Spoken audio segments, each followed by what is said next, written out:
Hi guys, welcome back to more episodes of The X-Files. We are on our final and third part of our little mini story. This is episode 2, so I'm not really going to add too much. I'm going to wait until the end, until we've got a conclusion to the story. But for those of you who haven't already subscribed, who like the X-Files, down here, this is where you need to check, just in case.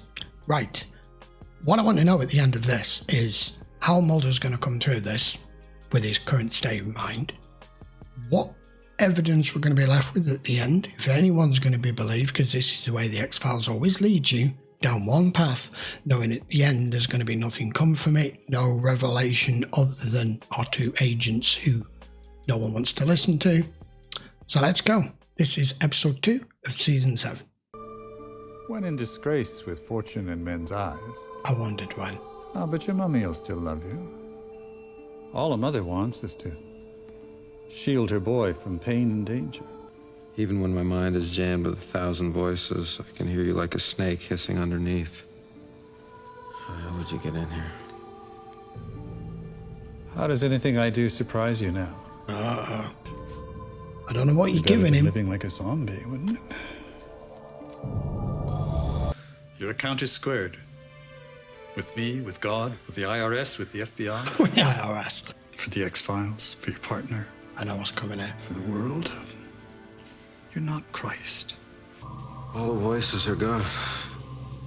Take my hand, Fox. This is You have trippy. to take the first step. Take my hand. Is that supposedly him I'm as your a child? father. Yeah. 2 years ago, your partner was infected with a virus he claimed was alien. A virus reactivated in him by exposure to a source of energy also alien. While you were lying unconscious in the hospital this afternoon, my doctors worked on you. Why? At some point, I realized that if the syndicate didn't kill you, the FBI would. I learned to love life's simpler pleasures. It'll be kind of tough with these, huh? You no longer want to run, those will come off. I don't smoke. Maybe now you do. Maybe not. What the fuck? Okay. Yeah. I'm sorry to surprise you. Surprise? That you're standing here. You must find him before something happens. Not only for his sake, for the sake of us all. Shown us a lot of things we knew were there that were Where are we? always denied, but I'm not getting any answers. This is your new life. Drive back to Scully and your X-Files and imminent death. I wouldn't be surprised if you did. But I think you should take a look around. I mean, why leave something behind until you know what it is you're leaving? Where's Waldo?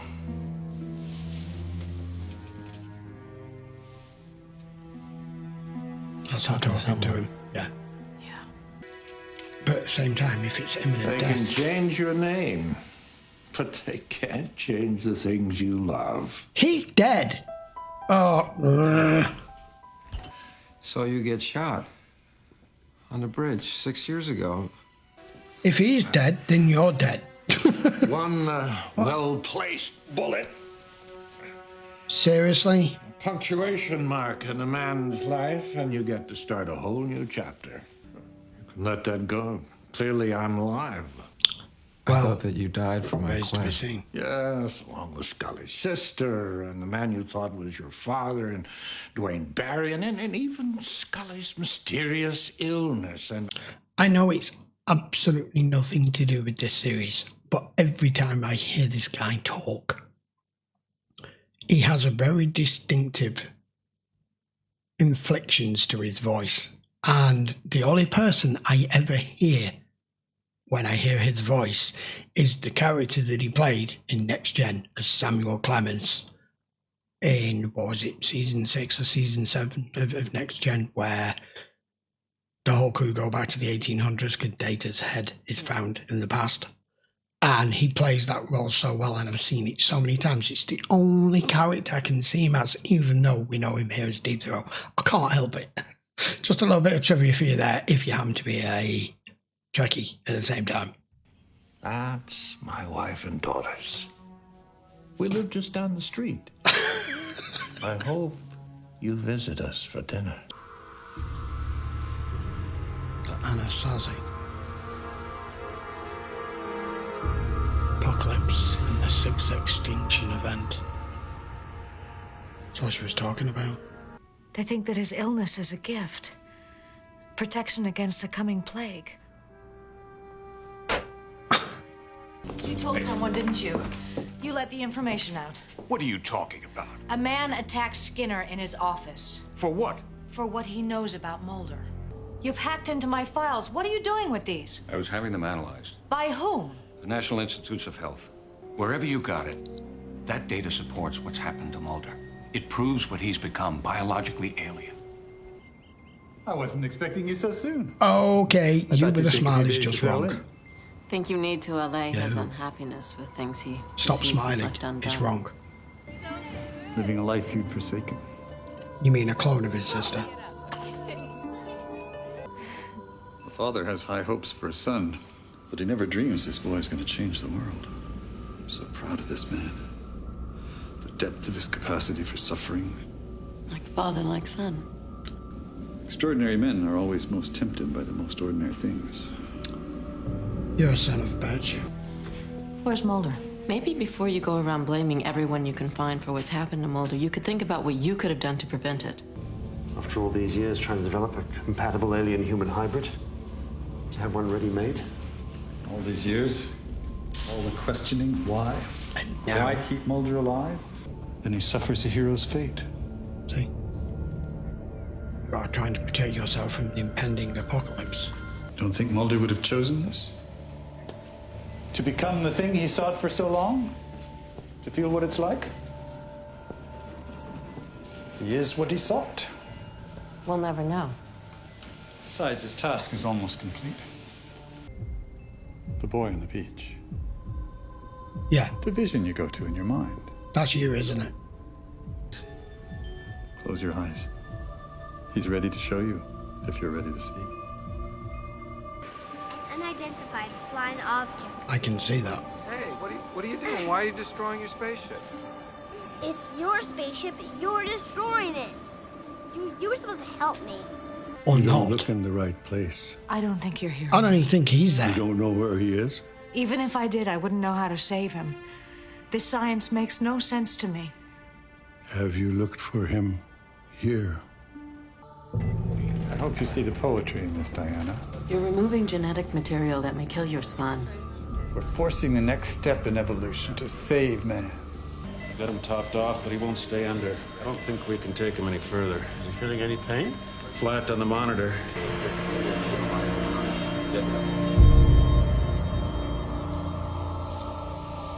Rest now. I wanted you to have peace. Where's Samantha? Your sister died 5 years ago. About deep throat. We've been over this. He's dead. They're waiting for you. If you let go.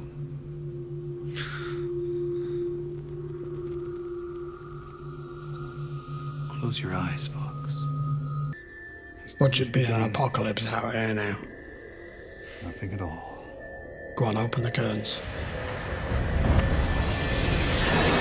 I knew it. I knew it.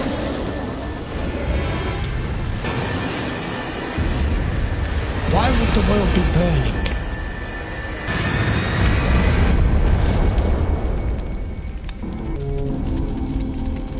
Yep.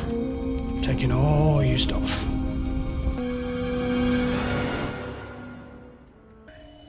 You're not supposed to die, Mulder. No. Not here. No, not now.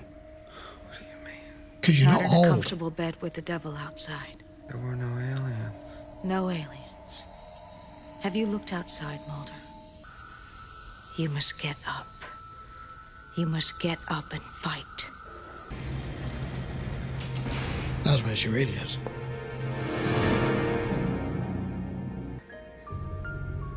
I've got to get you out of here. He's here on his own now. You've got to get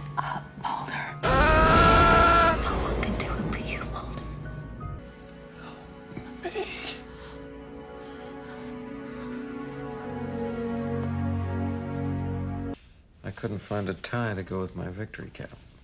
No work. You have to go back to bed. Oh, wait. Tie goes to the runner. He died last night in New Mexico. He'd been in a coma for 2 weeks. There was no way he could have been in your apartment. No. He was there. We prayed he wasn't. together. Somehow. Mulder, I don't believe that. Mulder, I was so determined to find a cure to save you that I could deny what it was that I saw. Diana Fowley was found murdered this morning. Really? I never trusted her. But she helped save your life just as much as I did. You were my friend, and you told me the truth. Where the stuff do we go from here? Now he's helping him build it.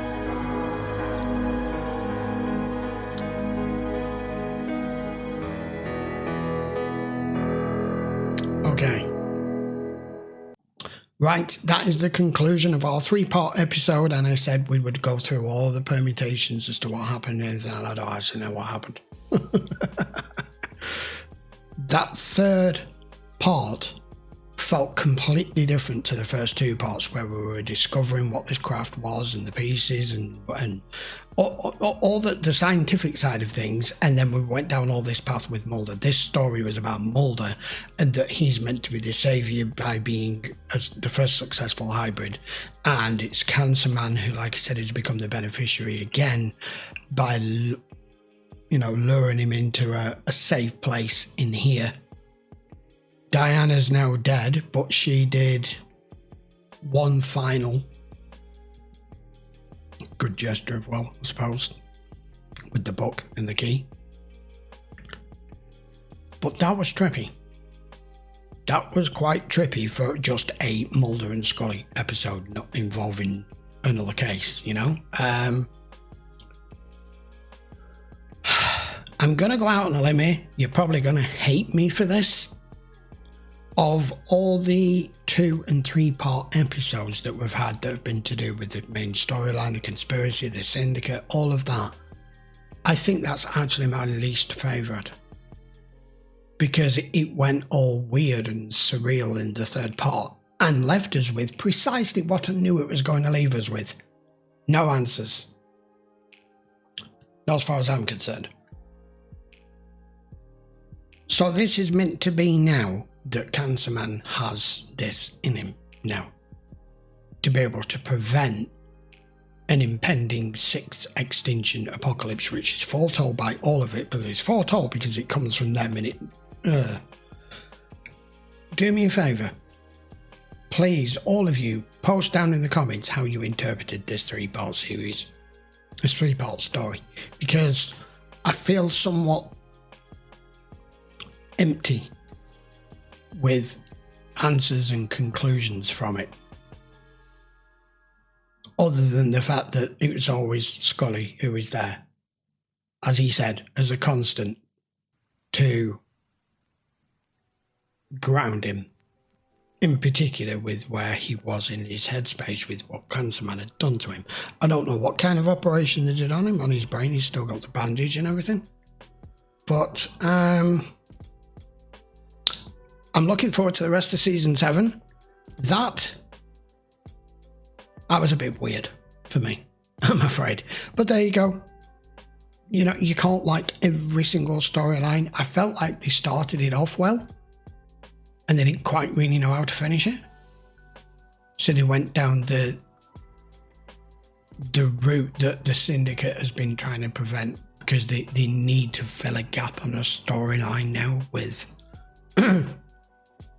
how you prevent us just becoming an extinct race because of them. And this is the way they chose to do it. I don't know, maybe a lot of you might not agree with me, but there you go. We'll be back for episode 3 of season 7 next. If you do want to watch this in full length, you know the drill by now. Just check the link in the description for Patreon and you can go watch it over there. But don't forget, we are on a brand new season, and there are 6 other seasons for you to go and watch, and we have still got a long way to go. We're kind of just past the half point way or so don't forget to hit the subscribe down here. Don't forget to give the video a thumbs up.